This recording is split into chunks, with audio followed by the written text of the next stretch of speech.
My friend is a campus minister for a Catholic high school, and as a campus minister, her main job is running retreats for her students. And part of that job is building a retreat team, a group of student leaders who help facilitate their retreats along with her. And my friend says one of the biggest struggles of her job is building the retreat team. Even though if you're on that retreat team, it has so many perks, and the students know about the perks. The students know that if they're in retreat team, they have excused absences from school, they get special sweatshirts that they themselves get to design, they get to decide the theme and the schedule of the retreat. Being on retreat team is a great thing to put on your resume. Being on a retreat team has great perks, and all the students know this, yet it's so hard for my friend to get her students to be part of retreat team. They don't sign up, they come up with excuses, they just don't do it. And my friend does all she can. She puts in all these efforts to invite them to be on retreat team. She gets up in front of classes and speaks to the students, lets them know about retreat team. She posts flyers all over campus. She sends dozens of emails reminding them of the deadline to apply. She does all this work, and only a few students sign up. But my friend said she just figured it out. She changed her game plan. She now has so many people interested in being on the team that the spots are filled within 24 hours of them opening. She figured it out, and this is how she figured it out. 2 words: personal invitation.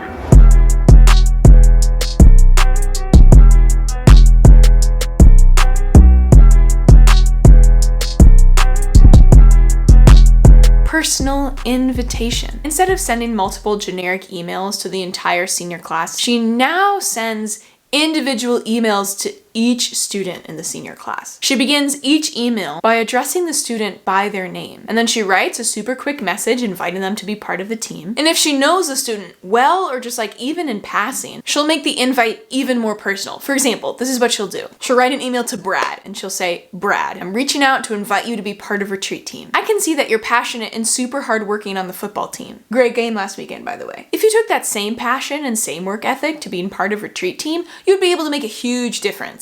Send." Or, "Courtney, I'm emailing you to invite you to be part of retreat team. I saw you perform on stage last week with the school's production of Beauty and the Beast. You had the whole room on the edge of their seat, and you could use those same dynamic skills as part of retreat team." Something quick like that, something super basic, but something really personal. And that does the trick. And all of her students are now vying for positions on the retreat team. My friend, now what she does is she takes the time to write out individual emails. And does it take time? It's so much easier to send a group email, but it's so much less effective. Personal invitation takes more effort, yes, but it produces incredible results. Personal invitation. Powerful and really fruitful. Jesus believed in this. Jesus himself was a huge fan of personal invitation. He spoke to the masses. Yes, definitely. He spoke to large groups of people. But what was so much more effective, what was so much more sustainable and long-lasting was when Jesus personally invited people to come follow him. Just like when Jesus called the apostles, he sought them out. He found them. He went to them.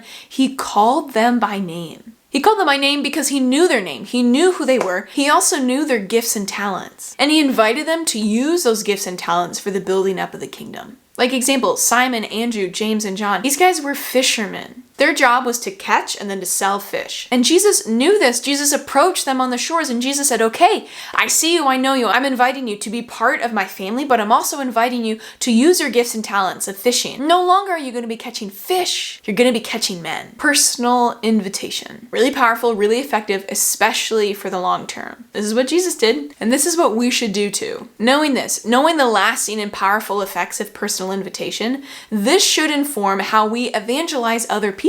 And it also should inform our own relationship with God. If you want your friends to fall in love with Jesus, if you want your indifferent family members or extended families to become active members in the church, great, that's an awesome goal. Here's how to do it. Reach out to them directly. You can post a Bible verse on your Instagram story. I do that all the time. You can share an article on Facebook for all your friends, and that can definitely work. God works in so many ways, but what's going to be much more powerful, much more effective is personal invitation.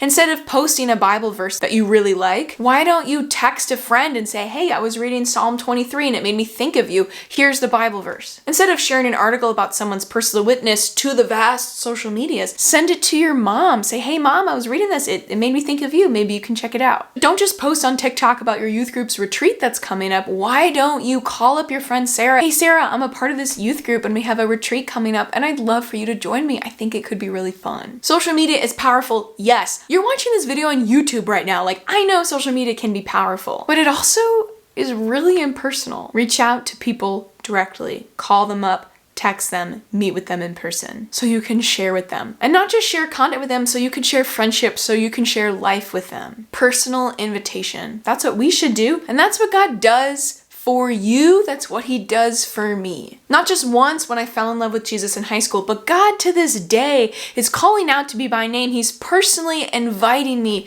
deeper into relationship with him and his church. God recognizes my gifts and talents. God recognizes your gifts and your talents. He's inviting you to use them for the building up of the kingdom, for his glory, and for your joy. Personal invitation takes a lot of effort, but it's super powerful, super effective. It's how God reaches out to us and how we can reach out to other people to invite them into the joy of the gospel.